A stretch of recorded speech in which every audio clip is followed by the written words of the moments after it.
What's going on, guys? Aarava here, and welcome back to the Pitlane podcast, episode number 63 today to review the Malaysian Grand Prix and also preview the Japanese Grand Prix a little bit towards the end there, of course. Really great race to watch, and obviously a different winner. Max Verstappen comes through to get a bit of luck in his season so far to overtake Lewis Hamilton. It was a great one. But before we get into reviewing that Grand Prix, just a bit of an announcement, really cool announcement actually for the podcast, is so obviously you would have seen that my channel is sponsored by GT Omega, but now these two have been sponsored by GT Omega that we mentioned earlier, and now we've actually got the podcast. The actual podcast itself is now sponsored by GT Omega, so you can use the code PitlaneF1 at checkout at GT Omega, the UK, EU, and USA site. The link's in the description. You can use the code PitlaneF1 for a 5% discount, and that will help directly to support the podcast there. So if you want to support the podcast, if you ever have wanted to, and you fancy getting yourself anything from GT Omega, again, use the code PitlaneF1, and that's the last we'll mention it. Obviously, the entire time is going to be there on the screen. So let's get into reviewing this Malaysian Grand Prix. Really, really fun one to watch, actually, especially obviously just because of Verstappen actually finally doing the job and how the Red Bulls looked at the start of that race. Obviously, at the very start, Bottas looked pretty handy trying to go around the outside of the two Red Bull cars. Eventually, though, wasn't the case. And Verstappen, then we saw chasing down Hamilton. The same for Ricciardo against Bottas. And that was a pretty electric kind of first stint for that race, just seeing the Red Bulls for the first time in a while, really, because we thought it would happen at Singapore, but it really didn't. The Red Bulls looking really fast and really pacey. Well, yeah, to be fair, I remember, when Red Bull started to move towards the front, I remember saying in the last podcast, don't count out Red Bull, because we really don't know where they're going to fit in amongst the field. And boy, well, I was right in some aspect. I think it's probably the most unexpected winner. It's a track that, obviously, I think all of our predictions were wrong, because we either predicted a Mercedes or a Ferrari to win it. Tom, first retirement. Yeah, you were very, very wrong, Tom over there. But I think we've had a very good run of Grand Prix in a row now. Ever since the summer break, we've had some very good races. And even though Malaysia was completely dry, it still gave us some incredible racing. It's such a shame that it's going off the calendar.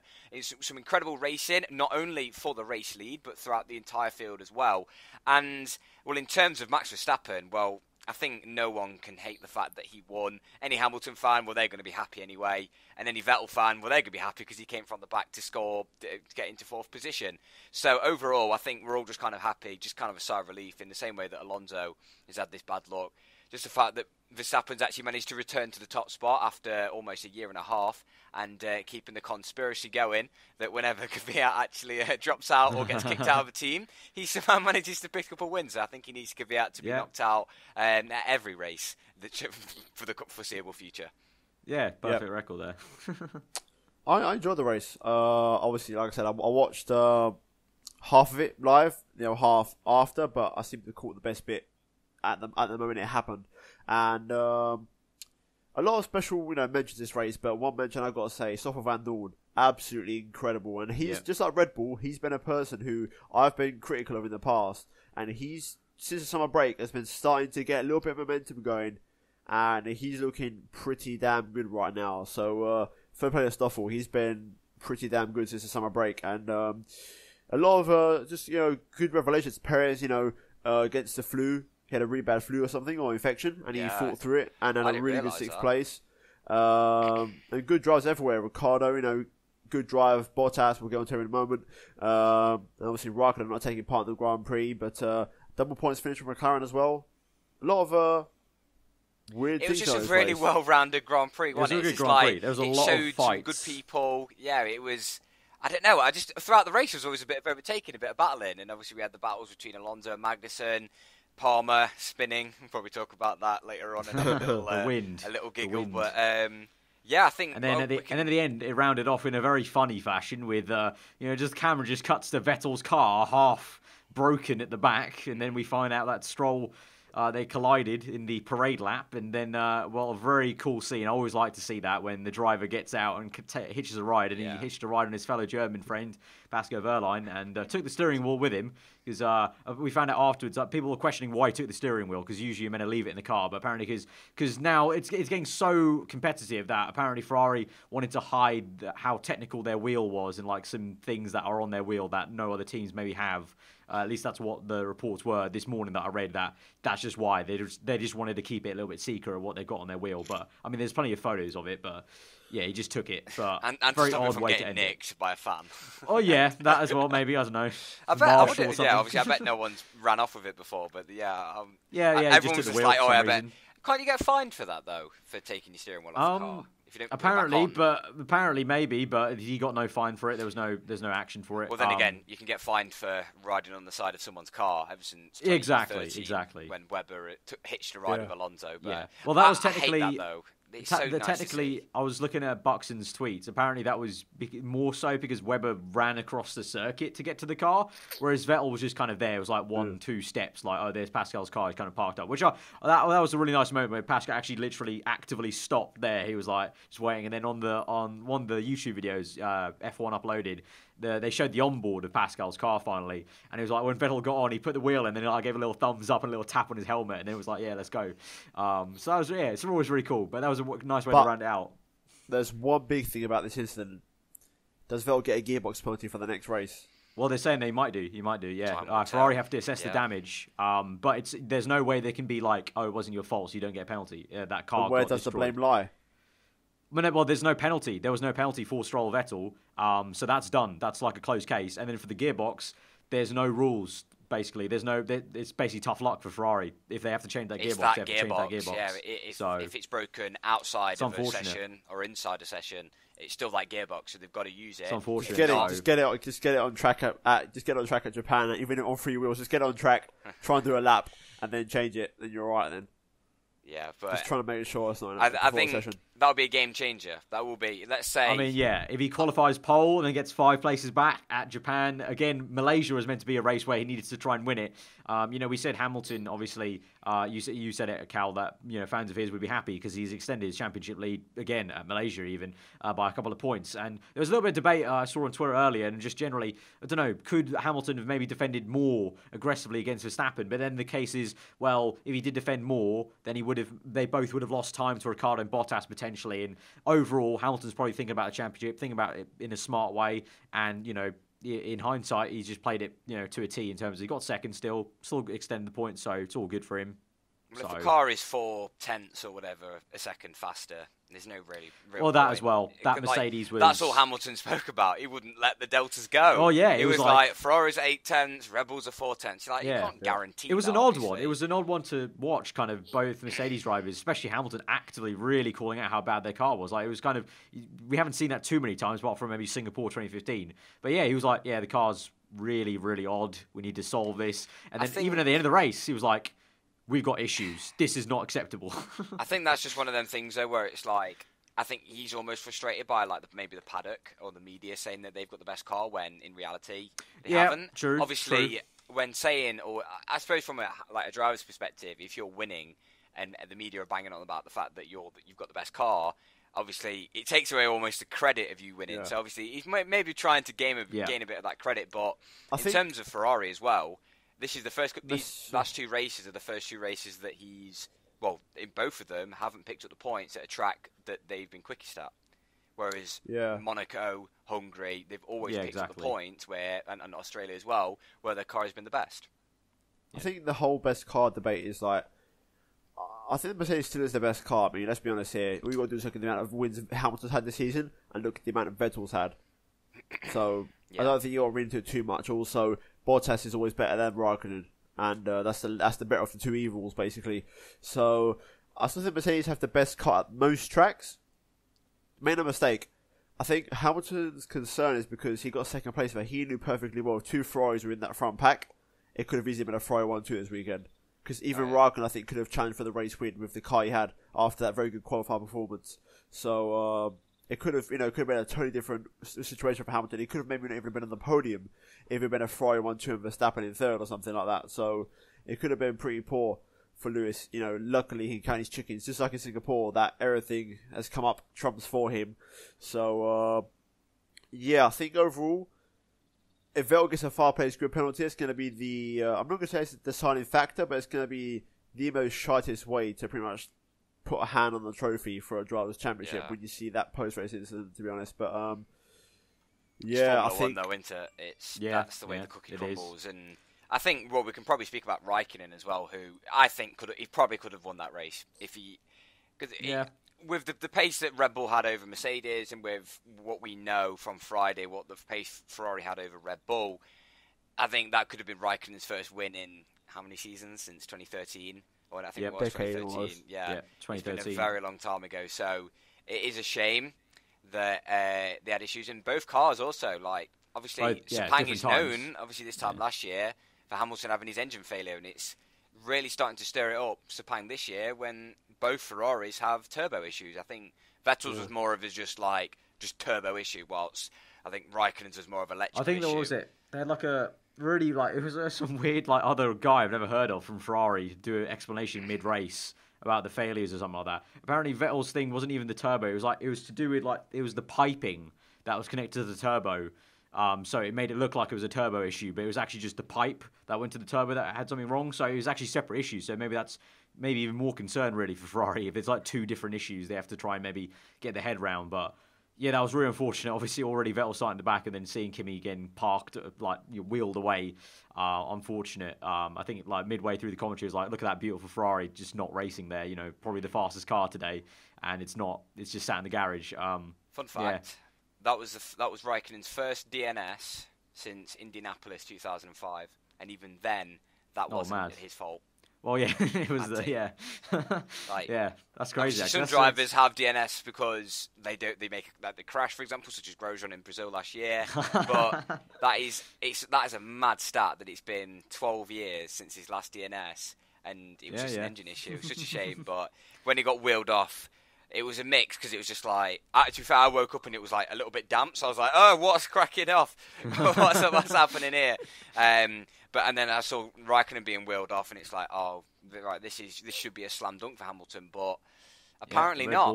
Apparently not. And after the start, which was reasonably clean, I'd say reasonably clean. We had a little it was clean. I think Vettel got his elbows out. He really started to stick his nose into some places. I think he barely almost got it chopped off by one of the cars in front. I think in terms of Bottas, that start was probably his best part of the race weekend. His only best part. All the weekend as a whole.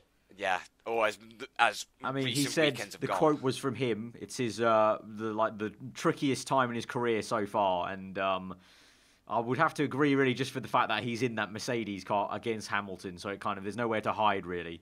And yes, I know he had the different aero package. He had the newer one, technically should have been the faster one, but it didn't end up being faster. But that's Lewis had it as well.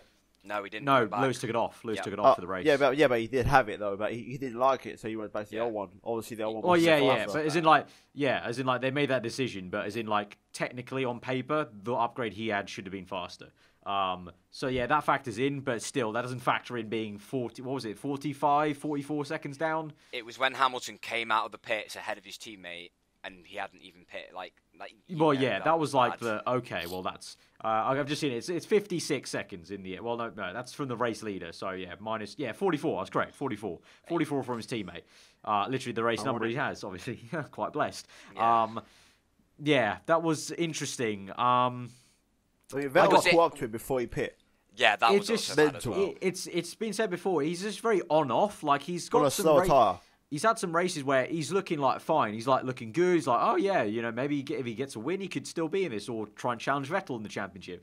Then he just has these few off races where it's he's just a bit nowhere now. It's a bit of a head scratcher, and I don't know if it comes down to driving style or what. Or I just don't know. It's there's a reason very why hit and miss at the Mercedes moment. only gave him a 1-year extension because they're still a bit. Yeah, for sure. They're still assessing how good of a option he is. I think. Well, and they're kind of leaving it open they're keeping it open for that 2019, Vettel doesn't have a contract, maybe Verstappen's kind of tempted. They're kind of leaving it open. Ever since his contract extension is dropped. Actually, hang on. Ricardo's out of contract. What am I talking about? Vettel doesn't have an open contract anymore. He signed 3 years. Fuck's sake. Bloody hell. Yeah. Bloody driver market and their long-term deals. Yeah, maybe Raikkonen might go to Mercedes. You never know. I mean, Raikkonen, for last 2 years, doesn't seem like he's been going anywhere anytime soon from F1. Can you imagine Hamilton and Raikkonen in a team, though? That'd be so odd. I think that'd be a really odd combo. That'd be a really odd combo. It really wouldn't work out, but I think just well-roundedly, Bottas this weekend just it was just like probably it reminds me of almost the start of the season where like he was still getting used to it. Yeah. Maybe Hamilton stepped up. Like I literally just tweeted the question: has Hamilton stepped up or has Bottas dropped off? Is it both? Is it neither? Me thinks both. I think Hamilton stepped up because he's realised, I might have a 4th championship on my hand here, and there's a Sebastian Vettel in a Ferrari which is rather quick. But Bottas, it doesn't seem to have made that step up, which obviously that's what the hesitancy behind the contract extension. But should we go team by team then? Well, I suppose we have briefly gone over Ferrari and Mercedes. Yeah, but... I mean, we'll start with Red Bull. Max Verstappen, pretty simple, really. He made that really nice pass. He talked about lunging harder because he knew Hamilton obviously had the championship at stake and didn't want to do anything rash. And then once he made that move, pretty untouchable, actually. Just control that race. Ricciardo was unfortunate. It looked like he had some pace, and he kind of talked about a kind of yo-yo effect between him and Hamilton. Like one lap he would kind of catch by a good amount, and then the next lap Hamilton would turn it back on. So a little bit frustrating for Ricciardo in general. But I mean, still pretty good podium. Double podium for Red Bull as a whole, as a team. They'll be very, very happy with that. First double podium in a year. I think. Yeah. Since Malaysia. So I don't think there's much else to say about Red Bull. Near perfect weekend for them. I think Verstappen just kind of stepped up this weekend and kind of put Ricciardo in his shade. Yeah. As much as I like Ricciardo. There's been a few races now where like Ricciardo's just been there shining, and so now Verstappen's. I tweeted that out. He took his chance. Like after so much bad luck, good on him to take the chance. I'll be honest. Ricciardo's had an arse whooping pending for a long time. Verstappen's been better than him for a long time. I mean a long time. But he's had so much bad luck that he's never been able to showcase how much faster he is than Ricciardo at the moment. And this weekend showed, when everything goes for him, he's miles away from Ricciardo. Ricciardo, for me, I wouldn't say he's up against it, but I mean, if Verstappen was consistently finishing races, they'd be the other way around in the table. Bold statement. Verstappen's Verstappen's out-qualified in almost every race this season, as far as I can remember. I know it's. And I heard if you listen to Ricciardo's post-race interviews, it always seems to be half a tenth in qualifying. He's always that little bit behind Max, and you see in the race pace, like Max has smoked him. Well, it's not a Hamilton-Bottas gap, but it's it's like a scaled down version of that. But Ricciardo's and Bottas, and that's pretty impressive by Verstappen, if you know what I mean. Mm-hmm. Yeah. I'll move on to Mercedes then. Second place Hamilton. Bottas obviously got 5th in the end. Bottas started 5th, finished 5th.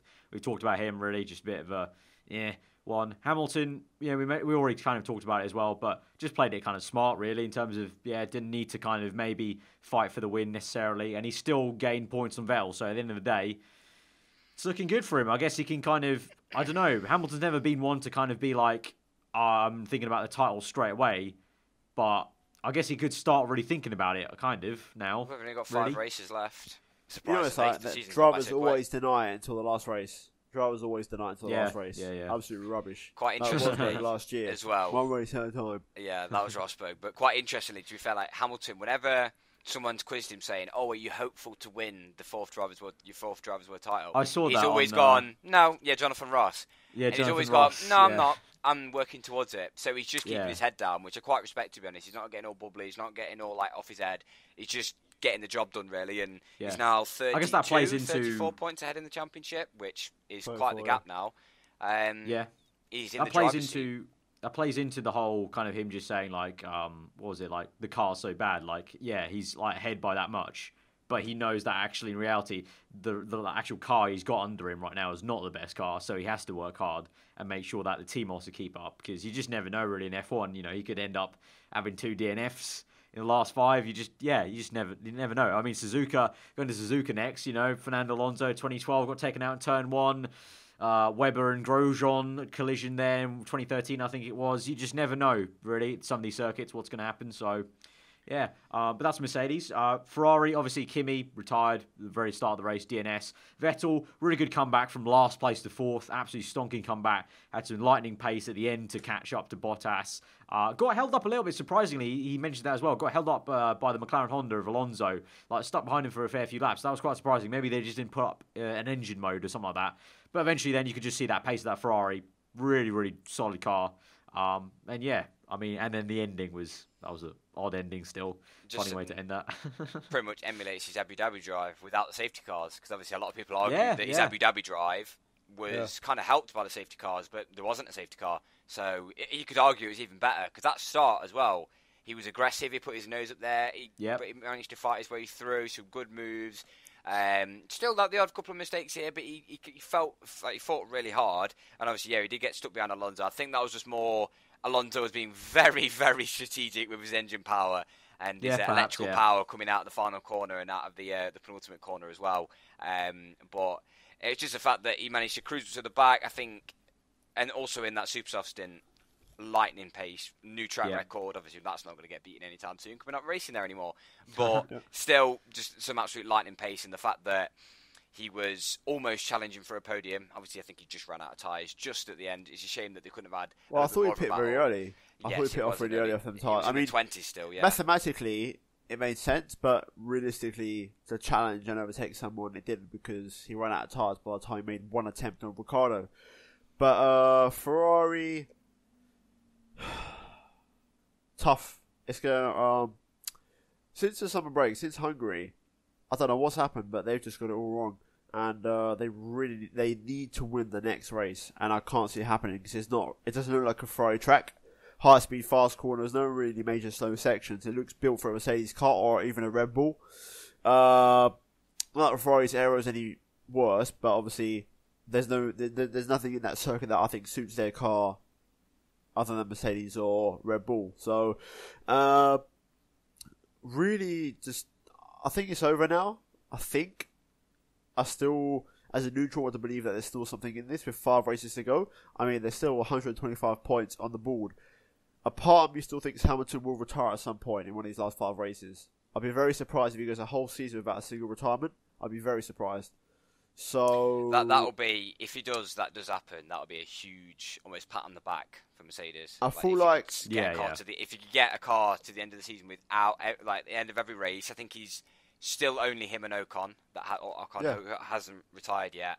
But I mean, the way Singapore went, the way this race went after qualifying, the way Raikkonen went out the race, and also the Stroll incident, I just hope Hamilton doesn't win the championship because of that. Because it's just a bit like, I'm not saying it's Hamilton's fault or Vettel's fault, anyone's. I'm just saying as a spectacle, as a neutral, no really on track action, and just a moist, stupid gearbox penalty that he's going to get after Malaysia for a post-flag incident is going to ruin the championship. So I'd like to believe Hamilton might have an issue and there's still something in this, and I hope it doesn't end with a whimper after such a good season. Also, shout out to Vettel for his... But maturity is probably the wrong word because he's a grown man. Obviously, of course, he's going to be mature about it. But after qualifying, the class of going round every team member and thanking them for just a hard effort, because the fact that they did a full engine change in 2 hours is just monumental. From the end of FP3 to the start, and they almost got the car out on track. They had the blankets off, and then they couldn't. They just thought there's no real point in trying to get that car out. After the slight little niggling issues. But question for you two, do you reckon Ferrari are happy that Red Bull are starting to make advancements? Because are they taking points off Mercedes, but are also Red Bull taking points off Ferrari themselves? They'll be happy this race because obviously they weren't really, apart from Vettel, being there in 4th place, with Kimi retiring, they would have been like, oh, thank God that actually Red Bull ended up winning that race. For Japan, who knows, I don't know, Red Bull might be pretty damn handy around there as well, so they could be pretty happy. As you said, they would take points off them. I guess they'll be happy if Hamilton's a bit further down. If not, then no. Yeah, I'm not going to say anything, but since Newey's come back, Red Bull have taken a step forward. Just saying. They're a team to watch out for. They're going to be like the spanner in the mix. It's going to make things very wild in this last couple of races of the season. But I really think...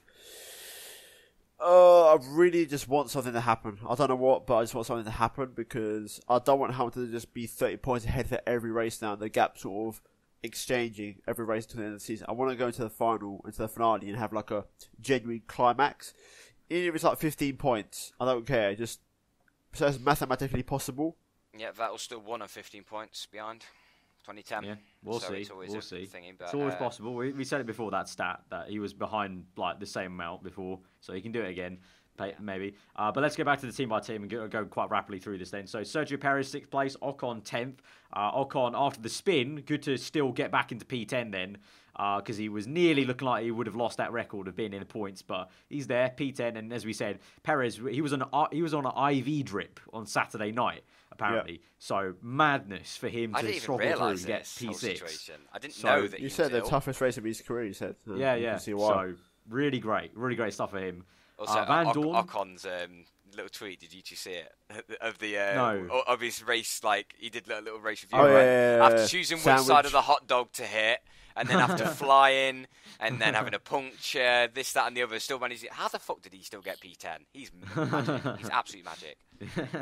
Yeah, Van Dorn, P7. Really great drive from Stoffel Van Dorn. I mean, he started 7th, and a Ferrari came through the field, so he finished where he started. So if Vettel hadn't come through the field, it could have been P6. Yeah. So now Van Dorn's really just like he's looked comfy now in the car. I think it was a case of that, and a lot of people were burning him at the beginning of the season. But I just stuck with it. I just thought he's going to take some time, and now he's coming through, and he's actually now got more points than Alonso. Yes, Alonso got unlucky at Singapore, and people will be screaming, but yeah, that's F1. You got to factor in some luck sometimes, and Van Dorn.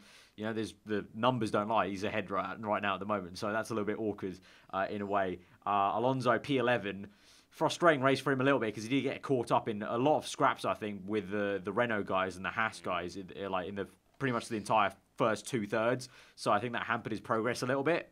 Bumping and barging with K-Mag.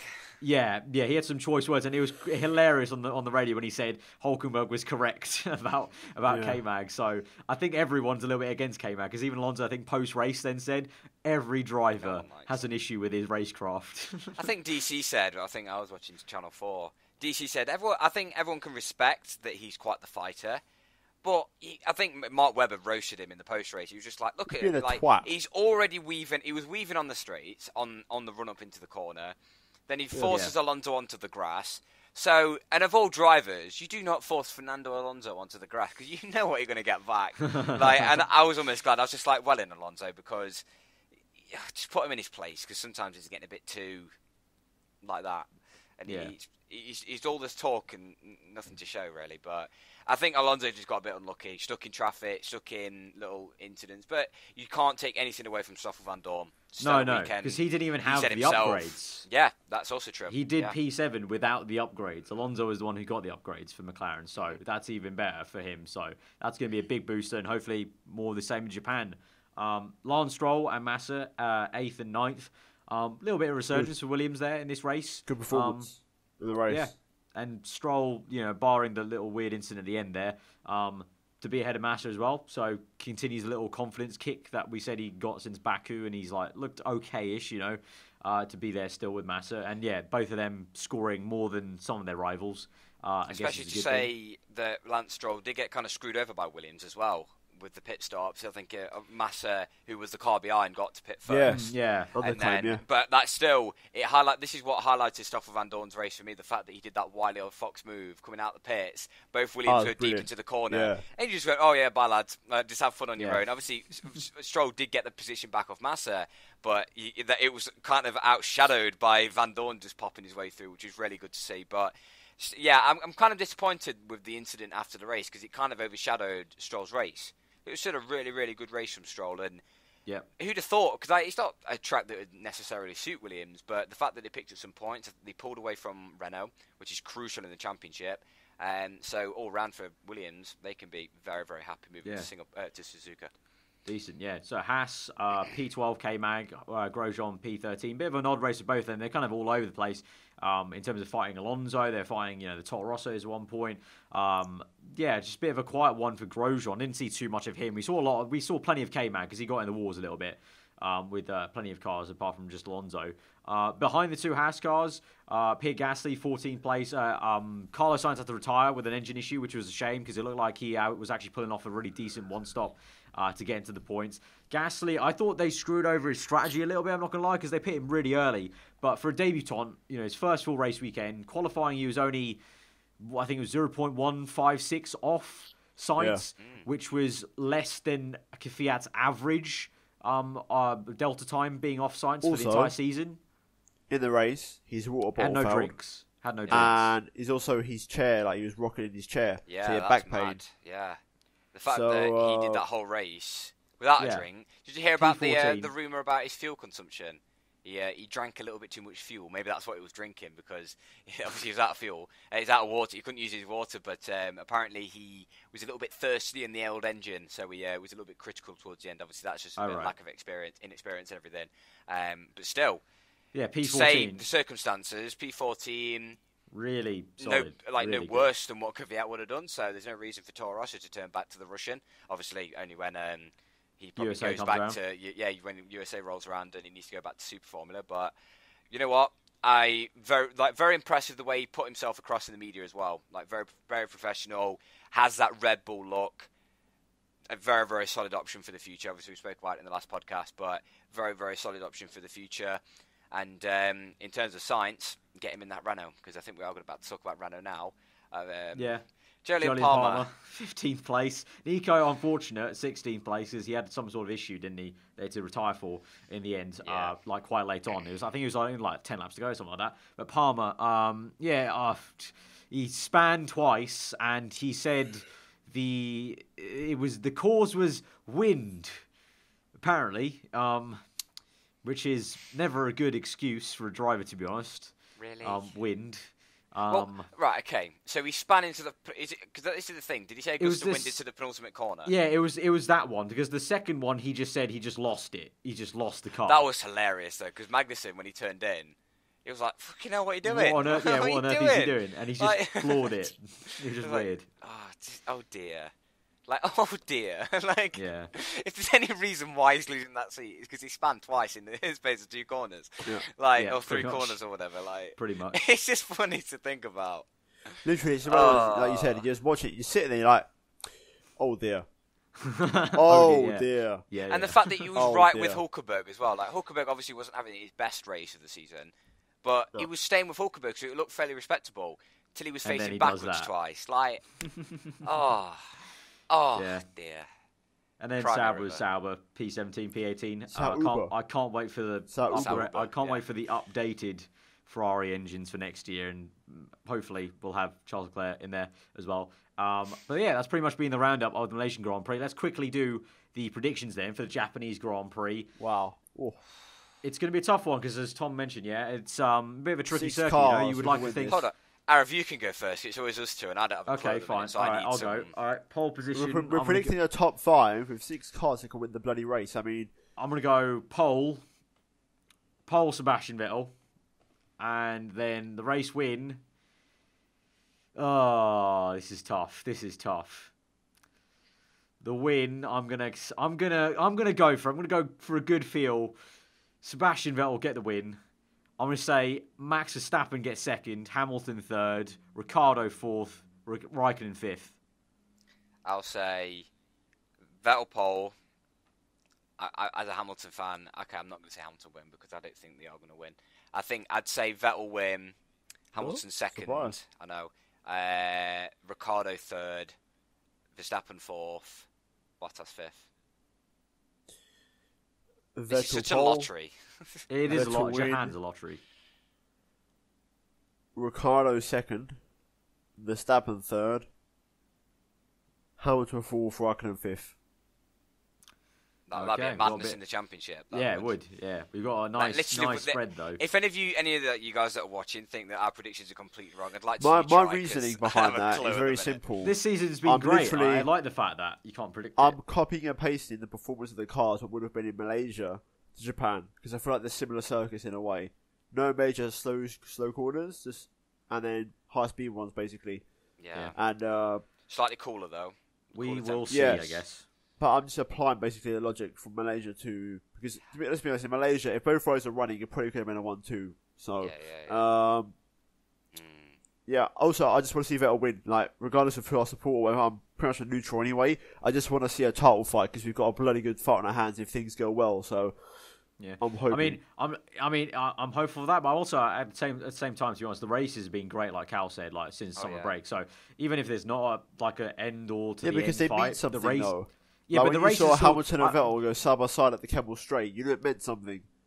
Yeah, it doesn't. but also the It's races important. are still enjoyable. I still will enjoy them. Obviously, yes, it will mean that a little bit more, but still, the race is going to If be we really could enjoyable. see- I really enjoyed sitting down with Malaysia. It was the first time I sat down in my living room to watch it, because usually I just stream it on my PC, but I actually watched it in my living room with my dad, and it was like the first time I'd done that in ages, and it was actually just genuinely nice just to watch that kind of race where there was, like Cal said, there was action pretty much every single time we cut to a different driver. Oh yeah, and it was also just picture this in your mind: just Hamilton and Vettel side by side into 130R.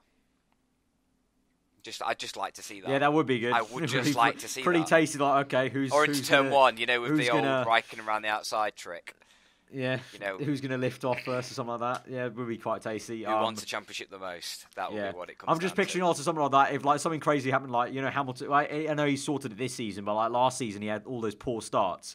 Like if something like that happened to Hamilton and like Vettel started P5 with a gearbox issue, then like completely just straight away they swap positions basically off the start from a bad start for Hamilton. Something like that would be kind of crazy, but also at the same time it could just be kind of, as we expect. But also, we said that last few rounds, and we've been proven wrong. We've been so wrong. We've been so wrong. So looking forward to it. I think that's where we'll wrap it up. We're going a little bit long. So, guys, if you have enjoyed the podcast, then hit that like button. Let us know what you thought in the comments below. If you're new around here, then do get subscribed to this channel for the podcast. Check out these two links in the description. As always, our Twitter is above our handles. And I guess the next podcast will be reviewing that Japanese Grand Prix. Once again, you can use the code PitlaneF1 at GT Omega for the UK, EU, and US checkout for a 5% discount. And that will directly support the podcast, as we're now sponsored by GT Omega.